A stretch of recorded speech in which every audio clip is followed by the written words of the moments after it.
शेर के बाल से पति का इलाज। एक बार एक भीषण युद्ध हुआ। युद्ध समाप्त होने के बाद उसकी भयावहता की यादें अपने अपने साथ लिए जिंदा बच गए लोग अपने घर लौट गए। इस युद्ध से लौटने के बाद लक्ष्मी का पति बिल्कुल बदल गया था। युद्ध की भयावहता ने उसके दिलो दिमाग पर बहुत गहरा असर किया और उसके मिजाज को बहुत बदल दिया था। अब वो हमेशा गुमसुदा रहता और बात बात पर गुस्सा करने लगता।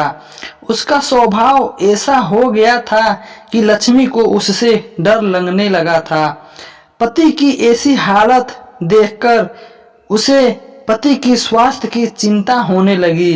किसी ने उसे एक अच्छे वैद्य के बारे में बताया और उसके पति का इलाज उनके पास कराने के लिए समझाया।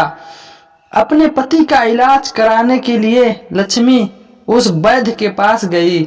वो वैद्य अपनी झोपड़ी में बैठा अपनी कुछ दवाइयां तैयार कर रहा था। लक्ष्मी ने उस वैद्य को अपने पति की व्यवहार में युद्ध के बाद आए परिवर्तन की समस्याओं को सिलसिलेवार बता दिया। लक्ष्मी ने वैद्य से गुजारिश की कि वह उसके पति का ऐसा इलाज कर दे जिससे उसका पति पहले की तरह ही प्रेम पूर्वक व्यवहार करने लगे। उस वैद्य ने लक्ष्मी की समस्या सुन उसे 3 दिन बाद आने को कहा।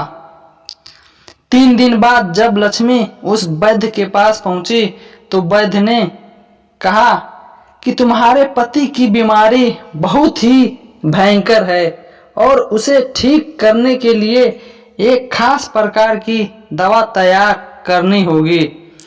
वैद्य ने आगे कहा कि मुझे ये दवा तैयार करने के लिए जिंदा शेर का एक बाल चाहिए।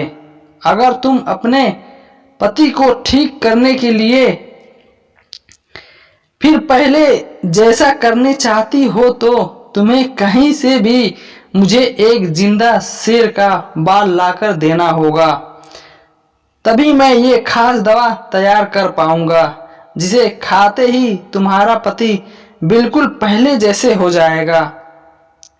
लक्ष्मी तो जिंदा शेर के बाल की बात सुनकर ही सहम गई और उसने वैद्य से जिंदा शेर का बाल लेकर आने में असमर्था जता दी। उसने वैद्य से कहा, वैद्य महाराज, आप ही सोचे मैं कैसे एक जिंदा शेर का बाल लेकर आ पाऊंगी। आप कृपया करके मेरे पति के लिए कोई दूसरा इलाज बताएं।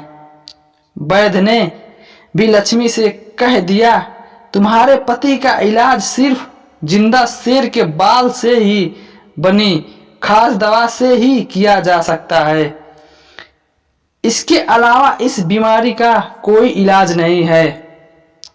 अगर तुम शेर का बाल नहीं ला सकती हो तो तुम्हारा पति जैसे ही है तुम उसके साथ उसी हाल में रहो और उसके इलाज की बात भूल जाओ। वैद्य के मुंह से ऐसी बात सुनकर लक्ष्मी परेशान हो गई, लेकिन कोई और चारा ना देखकर आखिरकार वो जिंदा शेर का बाल लाने को तैयार हो गई। चली गई और शेर का बाल लाने को लेकर अपने आप को हिम्मत बंधाती रही। अगले दिन वो हिम्मत करके एक कटोरी में मांस लेकर पास के एक जंगल की तरफ गई। वहां जंगल में उसे एक गुफा नजर आई जहां से उसे शेर की गुर्राहट सुनाई दी। उसे लगा जरूर इस गुफा में कोई शेर रहता होगा, पर वो वहां मांस रखने की हिम्मत नहीं कर पाई और ऐसे ही वहां से वापस घर चली गई। घर आकर उसे लगा ऐसा तो वो कभी भी शेर का बाल लेकर नहीं आ पाएगी और उसके पति का इलाज नहीं हो पाएगा। वो पूरी रात इसी के बारे में सोच सोच कर परेशान होती रही। अगले दिन फिर से उसने हिम्मत की और एक कटोरी में मांस लेकर जंगल की तरफ रवाना हो गए।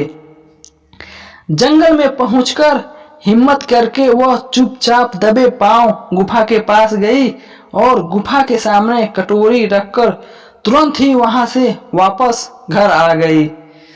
अगले दिन फिर से उसने ऐसा ही किया। धीरे धीरे यही उसका नियम बन गया। वो हर रोज जंगल जाती, गुफा के पास पहुंचती, एक दिन पुरानी कटोरी उठाई और मांस से भरी नई कटोरी रखकर दबे पांव वहां से निकलकर वापस अपने घर लौट आते। ऐसा करते उसे कई दिन हो गए, लेकिन अभी तक उसका शेर से कभी सामना नहीं हुआ था। धीरे धीरे लक्ष्मी का डर कम होने लगा। अब वो बहुत ही इम्तिनान से जंगल जाती और मांस की कटोरी गुफा के बाहर रखकर आ जाती। कुछ दिनों तक ऐसा ही करते रहने के बाद एक दिन उसने देखा कि शेर गुफा से बाहर की तरफ ही बैठा है। लक्ष्मी हिम्मत करके धीरे धीरे गुफा की तरफ बढ़ने लगी। शेर ने उससे कुछ नहीं कहा। लक्ष्मी ने मांस से भरी कटोरी वहां रखी और खाली कटोरी लेकर वहां से रवाना हो गई। इसी प्रकार कई दिन बीत गए। लक्ष्मी के प्रति शेर का स्वभाव दोस्ताना हो गया। वो कभी भी उसके आने पर आक्रमण नहीं होता। शेर के इस दोस्ताना व्यवहार के चलते अब लक्ष्मी कभी कभी उसे सहला देती थी। लक्ष्मी को शेर के पास आते जाते करीब 6 महीने बीत गए। तब उसे लगा कि अब वो शेर का बाल काट सकती है। अगले दिन वो अपने साथ एक छोटा चाकू छुपाकर ले गई और शेर के सहलाते पुचकाते हुए लक्ष्मी ने उसके एक बाल काट लिए। शेर का बाल मिलते ही लक्ष्मी तुरंत वैद्य के पास पहुंची और उसे शेर का बाल दिखाई। वैद्य ने उससे पूछा कि उसने ये शेर के बाल कैसे हासिल किए। लक्ष्मी ने वैद्य को अपने 6 महीने की पुरानी कहानी सुना दी। लक्ष्मी की पुरानी कहानी सुनने के बाद वैद्य ने उसी समय शेर के बाल को आग के हवाले कर दिया और लक्ष्मी को समझाते हुए कहा कि इंसान शेर से ज्यादा खतरनाक नहीं हो सकता। यदि वो प्यार और धैर्य से शेर को अपने वश में कर सकती हो तो पति को क्यों नहीं। लक्ष्मी को अपने पति की बीमारी का इलाज मिल गया था। आशा करता हूँ ये छोटी सी कहानी आपको अच्छी लगी हो तो हमारे चैनल को सब्सक्राइब कीजिए।